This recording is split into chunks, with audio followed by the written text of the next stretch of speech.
নবীকে বদরের যুদ্ধে, উহুদের যুদ্ধে আমার নবী ছোট এবং বড় মিলিয়ে 126টি যুদ্ধের নেতৃত্ব প্রদান করেছেন। ওই যুদ্ধের মধ্যে প্রয়োজনের শহীদ হবি, শাহাদত বরণ করবি, এই দিন কায়েম করবার জন্য পৃথিবীর জমিনের মধ্যে লা ইলাহা ইল্লাল্লাহ ঈমানের নিশান, ঈমানের বৃক্ষ বিশ্বের জমিনের মধ্যে এটা গড়ে দেওয়ার জন্য, প্রতিষ্ঠিত করবার জন্য, ইসলামকে এস্টাবলিশ করবার জন্য আমার নবীকে সাহায্য করা তোমাদের উপর আমি ফরজ করে দিলাম। শুধু তাই নয়, বলতেছে তোমরা পরস্পর একজন আরেকজনের সাথে সাক্ষী হয়ে যাও। এই কথার উপরে, এগ্রিমেন্টের উপর ফাশহাদু, তোমরা একে অপরের সাথে একটা সাক্ষী থাকো। আপনারা এগ্রিমেন্ট করতে দুইজন সাক্ষী রাখেন না, কাগজের মধ্যে সাক্ষী হয়ে যাও। ওয়া আনা মাআকুম মিনাশ শাহিদিন, এবং আমি আল্লাহ তোমাদের সাথে সাক্ষী আছি। সুবহানাল্লাহ। তিগরাতে তাফসীরের জন্য নাই বেদান তো ইলাতে আসলে মাইকিলের আসলে বেদান মানে নমুনা নতুন আবিষ্কার ইন আসলে এত তো বেশি দুটি কিন্তু এত তো বেশি বিদ্রোহী কিন্তু সেই বেদান এগুলা ইসলামের বিরুদ্ধে এরা মানুষদেরকে ধোঁকা দিচ্ছে, যাতে মানুষ সঠিক ইসলাম থেকে দূরে সরে যায়। এরা বিভিন্ন ইজম থেকে পয়সা, বড় অঙ্কে পয়সা পেয়েছে। সবাই বলেন নাউজুবিল্লাহ। একজন শুনেন না, একজন বলে যে এক কথার নাম আপনাদেরকে বলতাম, লা ইলাহা ইল্লাল্লাহ, লা ইলাহা ইল্লাল্লাহ। আর কিছু আছে নেই? এটা তো শিরিক, এটা তো শিরিক, এটা শিরিক। শুনেন, বলে না শিরিক। এবং লা ইলাহা ইল্লাল্লাহ একসাথে লেখা যাবে না। এটা জোরে দেব না তোরা যাইয়া জোয়ান হবে ব্যস্ত কিনি না, যে এমন নাম খাই, এমন ডলার খাই, তা তোমরা বললে লা ইলাহা ইল্লাল্লাহ তাওহীদ, লা ইলাহা ইল্লাল্লাহ কি একত্ববাদ, পালা করে শিখেন। মুহাম্মদুর রাসূলুল্লাহ নবুয়ত এবং রিসালাত, মুহাম্মদুর রাসূলুল্লাহ নবুয়ত এবং রিসালাত দুই বাক্যে মিলে পরিপূর্ণ ঈমান, যাকে বলা হয় কালমায়ে তাইয়্যিব। বড় করে বলুন সুবহানাল্লাহ। তো যারা লা ইলাহা ইল্লাল্লাহ তো আবু জাহেল মানত, আবু লাহাব মানত, বর্তমানে যারা অগ্নি উপাসক আছে, মূর্তি পূজারা আছে, তারা তো আল্লাহর মানে না। সমস্যা কোথায়? মুহাম্মদুর রাসূলুল্লাহ রিসালাত নিয়ে। এইজন্য কালমার এক অংশ তাওহীদ, আর এক অংশ রিসালাত, নবুয়ত এবং রিসালাত। এই দুই অংশ মিলিয়ে, দুই বাক্য মিলিয়ে পরিপূর্ণ কালমা লা ইলাহা ইল্লাল্লাহু মুহাম্মাদুর রাসূলুল্লাহ সাল্লাল্লাহু আলাইহি ওয়াসাল্লাম। যুগ যুগ ধরে কতকাল ব্যাপী আপনারা আমরা আমাদেরকে আমাদের বক্তব্যের মধ্যে ফুরকানিয়া মাদ্রাসার মধ্যে ইসলামের শিক্ষা দিয়েছেন কি? কালমায়ে তাইয়্যিব, লা ইলাহা ইল্লাল্লাহু মুহাম্মাদুর। শাহজালালের জমিনে, শাহ মখদুমের জমিনে যাদের রক্তের বিনিময়ে এই দেশে ইসলাম প্রতিষ্ঠিত হয়েছে, তারা কিভাবে এই দেশে থাকতে পারে? কলমার বিরুদ্ধে কথা বলে, ইসলামের বিরুদ্ধে কথা বলে, ঈমানের বিরুদ্ধে কথা বলে। কি করতে চায় তারা? বাংলাদেশের সব আন্দোলন হয়, তাদের বিরুদ্ধে আন্দোলন হয় না? এটা ঈমানের দাবি, ঈমানের ইস্যু নাকি? এখানে দেখেন সরকার প্রধান করলেন না ৫,০০০ ইনকার ভাই, ইটার কোমরা খাড়ি না, ইটার কতল কানা লাগায় লা ইলাহা ইল্লাল্লাহ শেখ করে ওকে একটা অন্তরে আরেকটা। এরা ইহুদিদের দালাল, ইসলামের শত্রু, নবীর শত্রু, নবীর দুশমন, ইসলামের দুশমন। এদের থেকে নিজে বাঁচিয়ে রাখবেন, নিজের আওলাদদেরকে বাঁচিয়ে রাখবেন। এই লেডিস, সালাতুল লেডিস, আল্লাহর কসম করে বলতেছি, মসজিদে বসে বাতিল। এগুলো কি বাতিল? ইমাম আবু হানিফা, ইমাম বুখারী রাহমাতুল্লাহ আলাইহি যে হাদিস লিখেছেন, একবার ওযু করতেন, ওযু করে 2 রাকাত নফল পড়তেন। রাসূল পাকের দরুদ শরীফ যখন শুরু করতেন, হুজুর হাজির হয়ে যেতেন। সুবহানাল্লাহ। হুজুর থেকে জিজ্ঞেস করতেন, ইয়া রাসূলুল্লাহ, সাইয়্যিদি ইয়া হাবিবাল্লাহ, আপনার এই হাদিসে আমি লিখতেছি, এই হাদিস কি আপনার হাদিস? সুবহানাল্লাহ বলবেন না? এত কষ্ট করে ইমাম বুখারী হাদিস লিখেছেন। ওই হাদিসের মধ্যে বাবু মাউলুদুন নবী সাল্লাল্লাহু আলাইহি ওয়াসাল্লাম, এরা বলে ফায়দা কোথাও নেই। মিলাদুন নবী করণ, কুরআন তো নেই, হাদিস তো নেই। আগে ব্যাগিং করুন যায় আছে, শুধু মিলাদুন নবী করণ যায় দিদি, আগে ব্যাগিং যায়। সুতরাং আজকের এই মিলাদুন নবীর কিছু কথাবার্তা আমি বললাম, মনে কষ্ট নেবেন না কেউ। মদিনায়ে তাইয়্যিবা আল্লাহর হাবিব যখন কাফেরদের অত্যাচারে মদিনা শরীফ হিজরত করতেছেন, কোথায়? শেষ করতেছি, আপনাদের কষ্ট হয়েছে না না। মদিনাবাসী খবর পেলেন আখির জামানার নবী, শেষ জামানার নবী মুহাম্মদ রাসূলুল্লাহ সাল্লাল্লাহু আলাইহি ওয়াসাল্লাম আমাদের মদিনায় মুনাওয়ারার মেহমান হচ্ছেন। সুবহানাল্লাহ বলেন। সুবহানাল্লাহ। মদিনার মেহমান হবে। দীর্ঘদিন ধরে তারা পাহারা দিচ্ছেন, ছাদের উপর বসে, ওয়াদির পাড়ের মধ্যে বসে। সেখানে একটি ওয়াদির নাম হলো সানিয়াতুল ওয়াদা, যে তারিখে আবু বকর সিদ্দিকের সাথে নিয়ে হুজুর মদিনার সীমানার মধ্যে পৌঁছলেন। লম্বা হাদিস এগুলো। সীমানার মধ্যে যখন পৌঁছলেন, ওই সীমানার নাম হলো সানিয়াতুল ওয়াদা, ওই ওয়াদির নাম।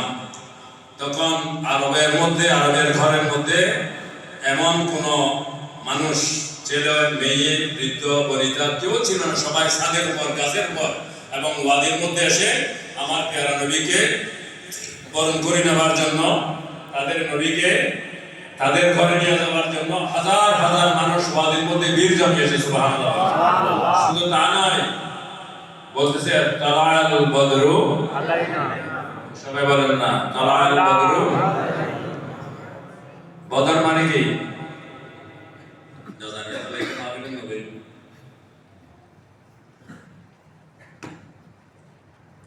চাঁদের তিন মানি, কয় মানি? প্রথম যখন উদিত হয় তখন ওই চাঁদের নাম হেলাল। কি নাম? চাঁদ যখন পূর্ণিমায় পরিণত হয় 14 তারিখ, পূর্ণিমা 14 তারিখ না, তখন ওই চাঁদের নাম হলো বদর। কি? আর 30 তারিখের চাঁদকে 3 ভাগে ভাগ করা হয়, হেলাল, বদর, কমর। ফুল চাঁদের নাম কমর। 14 তারিখের পূর্ণিমার চাঁদের নাম কি? সবাই বলেন না কি? বদর। বেদাত মদিনাবাসী হওয়া কিছু না, মদিনাবাসী আর উপরে এইগুলো করিস না, এগুলো আমার মতে আবার 1400 বছর পরে মসজিদ জাগার মধ্যে মিলাদুল নবী করবে, এগুলো করিস না, এগুলো মানা করছে। বলেন না মানা করছে? কি বলছে, কি করছে? মানে মদিনাবাসীরা আমার নবীকে 14 তারিখের পূর্ণিমার চাঁদ বলেছেন। সুবহানাল্লাহ। কি বলেছেন? পূর্ণিমার চাঁদ বলেছেন। কেন পূর্ণিমার চাঁদ? 14 তারিখের চাঁদ এটা পরিপূর্ণ হয়, পরিপূর্ণ আলো দেয়। আলো দেয় না? আলো দেয়। সেই জন্য মদিনাবাসীরা বলেছেন তালাআল বদরু আলাইনা। তালাআল বদরু আলাইনা, আমাদের উপর 14 তারিখের পূর্ণিমার চাঁদ উদয় হয়েছে। সুবহানাল্লাহ। আমরা মিলাদুন নবী তকরীর মাহফিল নবয়ুম দিতে ওনার মুখে সুবহানাল্লাহর আওয়াজ বাইর হয়। সুবহানাল্লাহ। আমাদের কাছে আমাদের উপর পূর্ণিমার 14 তারিখের চাঁদ এসেছে, উদয় হয়েছে। সুবহানাল্লাহ। আল্লাহর নবীর যে 14 তারিখের চাঁদ হয়ে অন্ত খুশি না?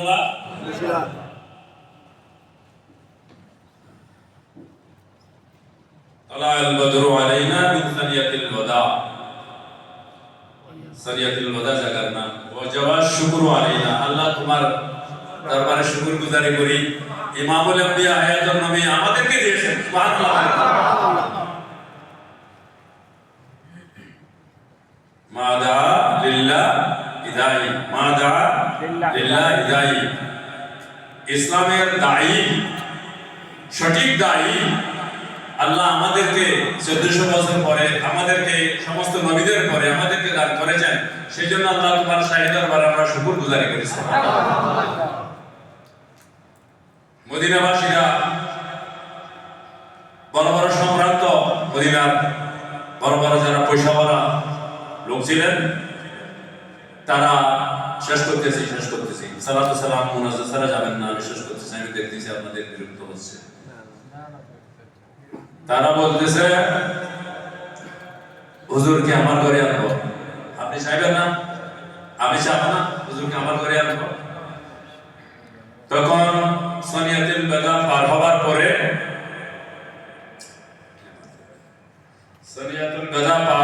পরে, হুজুর একটি জায়গার মধ্যে আসলেন, বলতেছেন আয় আমার ইয়া রাসূলুল্লাহ, আপনি আমার ঘরে থাকতেছেন। সুবহানাল্লাহ বলেন না? আপনি আমার ঘরে থাকতেছেন। তো হুজুর বলতেছেন আমার সাথে যে উটনি আছে, যে উটের উপর আমি সওয়ার হয়ে এসেছি, ওই উটের নাম কসওয়া। কি নাম কফ সোয়াদ ওয়া হামজা কি নাম ওই উটনির নাম কসওয়া বলে মদিনে মক্কায় মুকাররমার জমিন থেকে এই কসওয়া আমাকে বহন করে মদিনায় মুনাওয়ারা পর্যন্ত এনেছে। এটা আমার ইঙ্গিতে আসে না, এটা আল্লাহ রাব্বুল ইজ্জতের রোড ম্যাপ তৈরি করে দিয়েছেন। এই উটনি কোথায় গিয়ে থামবে, কার ঘরের সামনে থামবে, এই উটনিকে আল্লাহ পাক রব্বুল আলামিন ইলম দান করেছেন। তখন সবাই সরে গেলেন। যেতে যেতে আল্লাহর হাবিবের একজন আশিক এবং প্রেমিক হযরতে সাইয়্যিদানা আইয়ুব আনসারী, সবাই বলেন রাদিয়াল্লাহু আনহু, ওই উটনি যেতে যেতে আইয়ুব আনসারী রাদিয়াল্লাহু তাআলা আনহুর ঘরের সামনে গিয়ে থেমে গেলেন। সুবহানাল্লাহ বলেন, জোরে বলেন না সুবহানাল্লাহ। এখানে যাওয়ার তো কারণ আছে, আইয়ুব আনসারী এত বড় লোক না। আমার প্রিয় নবীজি দুনিয়ায় তশরিফ আনার 400 বছর আগে, কয়শো বছর? 400 বছর। এগুলি ক্লাস করতেছি আপনাদের সামনে আজকে, এগুলো মারবার করবেন না কতগুলা। 400 বছর আগে এই এলাকা যাদের হাতে শাসন ছিল, ওই বাদশার নাম ছিল তুব্বা। কি নাম? সবাই বলেন কি নাম? তুয়া বা তাজদীদ, তুব্বা। তুয়া বা তাজদীদ, তুয়া বাজে তুব বা জবর বা, তুব্বা। ওই বাদশার নাম কি ছিল?